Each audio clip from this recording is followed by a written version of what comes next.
Shalom saudara terkasih dalam Tuhan. Bagaimana kabar saudara hari ini? Ya, Tuhan memberkati setiap kita, anak-anaknya, dan kita berdoa bersama-sama. Bapa di surga, terima kasih buat hari ini. Kami bersyukur buat anugerah rahmat yang Kau beri kesempatan kami hidup, dan kami percaya hidup kami berharga memuliakan Tuhan. Terima kasih Tuhan pimpin langkah setiap kami. Di dalam anugerah-Mu kami lewati hari ini dalam nama Tuhan Yesus. Amin. Bapak Ibu Saudara-saudara sekalian, hampir semua hari ini di gereja-gereja mainstream, pekerja-pekerja, hamba-hamba Tuhan, mereka mendapatkan insentif atau persembahan kasih. Atau mungkin kita kalayak umum bisa mengenal istilah gaji, saudara. Dan gaji atau persembahan kasih atau insentif ini biasanya di gereja-gereja mainstream ini biasanya itu tidak terlalu besar, sehingga para pendeta-pendeta atau hamba Tuhan yang melayani di gereja-gereja seperti itu jarang sekali mereka menjadi kaya, apalagi bisa membeli rumah ya, sepeda motor, terlebih mobil, jarang saudara-saudara. Dan ini adalah sebuah irama hidup, dan mereka menikmati kehidupan seperti itu.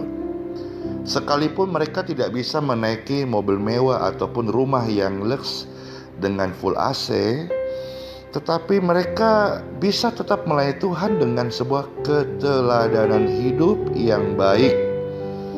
Padahal gaji yang mereka dapatkan dari gereja itu biasanya pas-pasan untuk makan, minum, dan transport untuk berkunjung kepada doa-doa rumah-rumah jemaat yang mereka layani, saudara-saudara.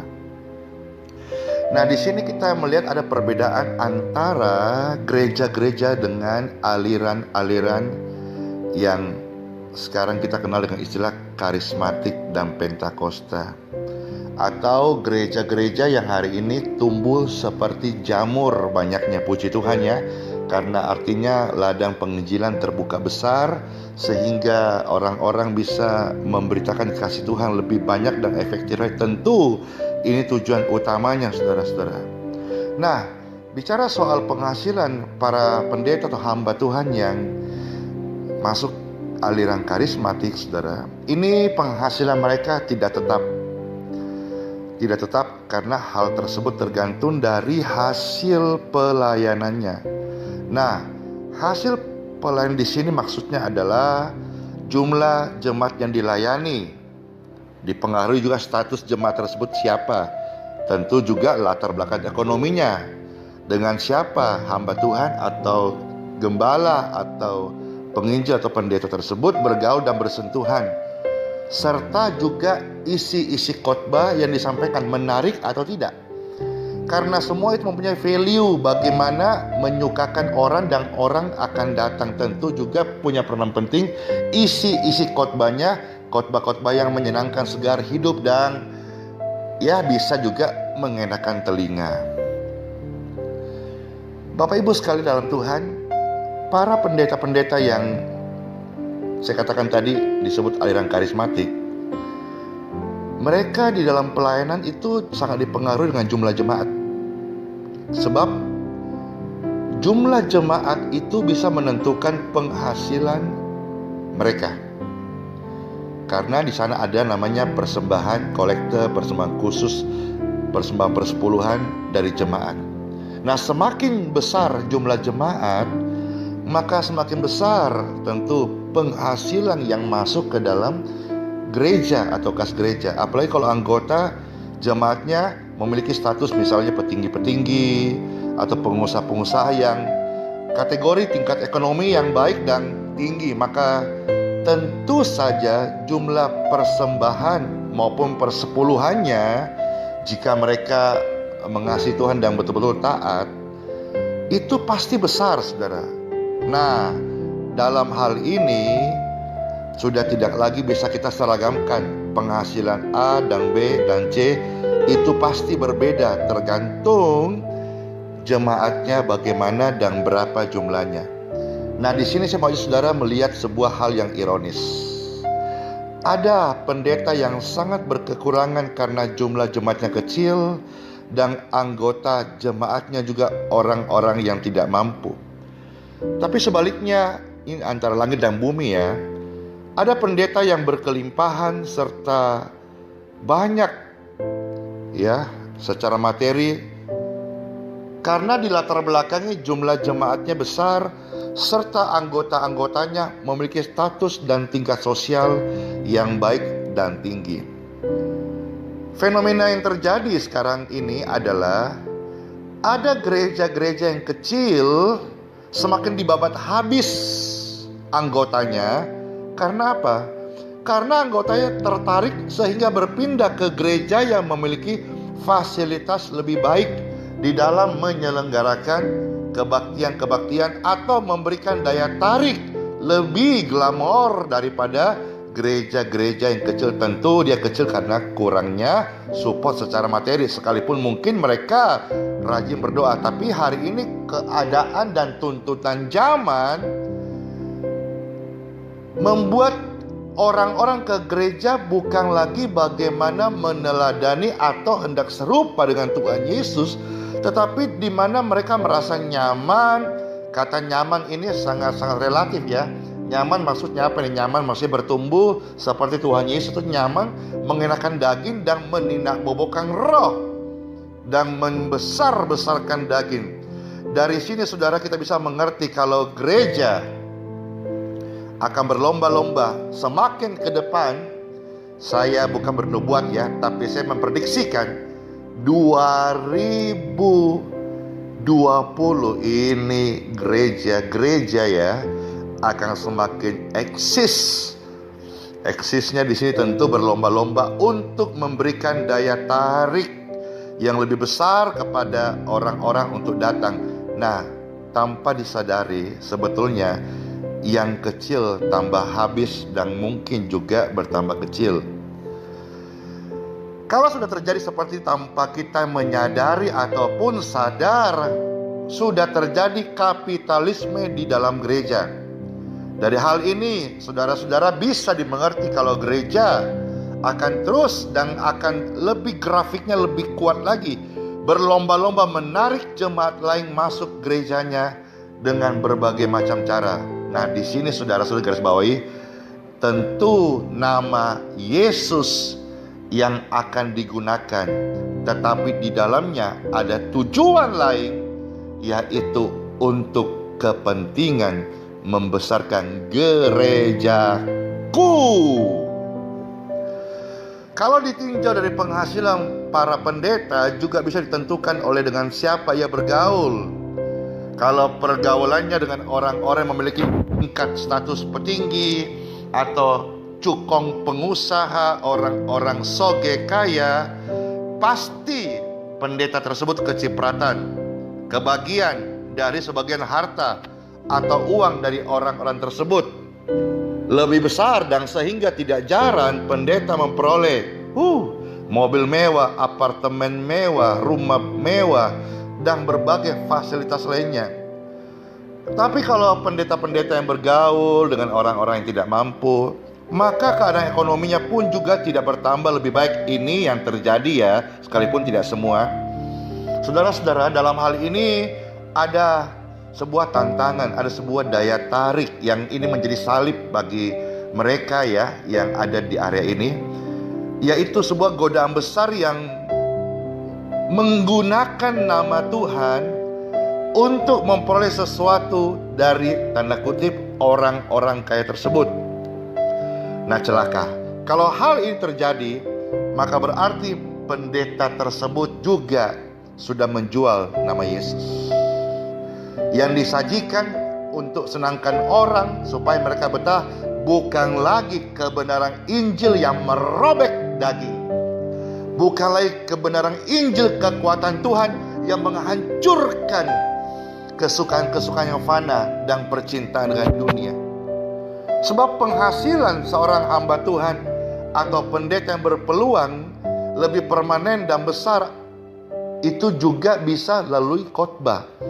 Nah, sekarang banyak pengkhotbah keliling, hamba Tuhan atau yang merasa atau sudah terekspos memiliki kemampuan berkhotbah yang baik, artinya dia ahli bicara ya. Karena seorang pengkhotbah yang baik belum tentu menghidupi kehidupan Tuhan Yesus. Sebaliknya juga, seorang yang menghidupi kehidupan Tuhan Yesus belum tentu seorang pengkhotbah yang baik. Kadang-kadang harus memilih di sini. Ya. Nah, harapan kita dan tentu tujuan kita adalah khotbah yang paling indah, yaitu hidup kita sendiri. Sekalipun ya seperti saya ya, tidak terlalu fasih berkata-kata. Saya tahu saya bukan seorang yang pandai berkhotbah. Ya. Maka renungan sampaikan ya begini-begini aja saudara-saudara. Tidak juga terlalu hebat, tidak juga terlalu bagaimana-bagaimana. Tapi ya dengan sederhana saya sampaikan. Begini, yang penting adalah khotbah itu hidup kita. Hidup kita adalah surat terbuka, orang bisa melihat Tuhan. Dan hidup kita menjadi teladan. Sebab tidak heran kalau kita tidak peka di sini. Banyak hamba Tuhan menjadikan khotbah atau undangan berkhotbah sebagai mata pencarian. Terbukti hari ini banyak pembicara-pembicara kondang, ya, khususnya mereka yang tidak menggembalakan jemaat tetapi menjadi pengkhotbah keliling. Maksudnya mereka tidak punya, tidak menjadi gembala, atau mereka tidak punya sebuah komunitas penggembalaan begitu. Akhirnya mereka kita sebut istilah pengkhotbah keliling. Mereka bisa berkhotbah dari satu gereja ke gereja yang lain, dari satu persekutuan doa ke persekutuan doa yang lain. Nah, dari banyaknya pembicara tersebut, saya kasih tahu ya, ini tidak semua, tapi banyak. Kalaupun ada yang tulus, puji Tuhan, tetap jaga kemurnian hati. Saya sebagai juru bicara Tuhan mengingatkan kita, karena Tuhan sudah pernah berkata bahwa bukan yang masuk dalam kerajaan surga orang yang tiap hari menyebut nama Yesus, tetapi yang melakukan kehendak Bapa. Artinya hidup mereka sungguh-sungguh teladan. Kalau saudara sudah dengar firman khotbah renungan ini, saudara jago berkhotbah, ahli berkhotbah, saudara-saudara puji Tuhan. Tapi kita belajar juga sebaiknya sejajar antara ilmu berkhotbah kita dengan penghidupan kita, bagaimana Yesus hidup dalam kehidupan kita. Sebab apa saudaraku? Kalau sudah menjadi pembicara papan atas, banyak yang jatuh. Banyak yang jatuh saudara-saudara. Jatuh, terpleset kulit durian kali. Kalau sudah jadi pembicara papan atas, biasanya berkhotbah di tempat-tempat dikunjungi oleh ribuan orang, diundang gereja besar pembicara utama, maka jumlah persembahan kasihnya tentu juga besar, ya. Istilahnya disebut PK, persembahan kasih. Dari hal ini ada pendeta atau hamba Tuhan yang mulai pasang tarif. Saya ngomong gini benar ada loh ya. Ada. Ya, kalau yang mendengar ini saudara-saudara orangnya ya bertobat saja, ya, supaya saudara kita kembali kepada panggilan kita sebagai hamba doulos, pelayan. Pelayan tidak boleh kita memasang tarif. Kalaupun dikasih berkat itu semata-mata upah orang yang melayani, bukan gaji saudara-saudara. Nah, biasanya yang berbicara kepada yang mengundang adalah, wah ini lebih hebat lagi, pakai PA atau sekretaris, ya, personal assistant. Tentu kalau kategori sudah pembicara papan atas tadi, ini sudah tidak bisa lagi berkhotbah di sembarang tempat. Tidak bisa. Kalau di pedalaman agak susah, ya. Maunya di tempat-tempat besar, kota-kota besar, ada habitat yang harus dibangunnya, di mana ia merasa pantas, layak berkhotbah di sana. Kota besar, fasilitas mewah, jumlah yang hadir banyak, kategori-kategori khusus di situ. Sebenarnya tidak salah saudara-saudara kalau hamba Tuhan menerima persembahan kasih atau PK. Tetapi yang saya mau tekankan, saya tutup dengan sebuah kebenaran dan kutipan ini. Hendaknya hal ini tidak menjadi tujuan pelayanan dalam pemberitaan firman Tuhan. Sebab tujuan pelayanan pemberitaan firman Tuhan adalah menyampaikan Injil Yesus Kristus, Injil kebenaran yang murni, supaya jemaat itu bisa berubah cara berpikir, wajah dunia menjadi anak-anak surgawi, supaya jemaat ketika mendengar Injil sebagai kekuatan Tuhan, kekuatan Elohim, Mereka terlepas dari percintaan dengan dunia. Selera jiwanya berubah. Ingatkan tentang hidup yang baru. Ingatkan kekekalan. Ingatkan untuk tidak menikmati dosa lagi. Sekalipun ada kasih karunia Tuhan, tapi kita masih hidup dalam daging. Kita harus dipimpin oleh Roh Kudus supaya kita tidak menjadi anak-anak yang dunia, anak-anak gampang. Kita harus matikan keinginan daging. Dari mana? Dari khotbah-khotbah yang disampaikan. Kalau khotbahnya gigit dan hancurkan dosa, maka mereka terlepas. Tapi kalau khotbahnya untuk meninabobokan dan mereka disayang-sayang, mereka seolah-olah sudah disayang Tuhan, tidak perlu untuk hidup dalam perintah dan ajaran Tuhan. Nyesal mereka kalau mati, saudara-saudara. Di ujung maut mereka baru nyesal. Ternyata yang masuk kerajaan surga adalah yang menjadi serupa dengan Tuhan Yesus, yang didapati melakukan kehendak Bapa di surga. Ingat saudara-saudara, tujuan pelayanan, pemberitaan firman, sampaikan kebenaran Bapa, supaya umatnya, anak Tuhan, betul-betul memiliki rupa, wajah, karakter hidup Tuhan.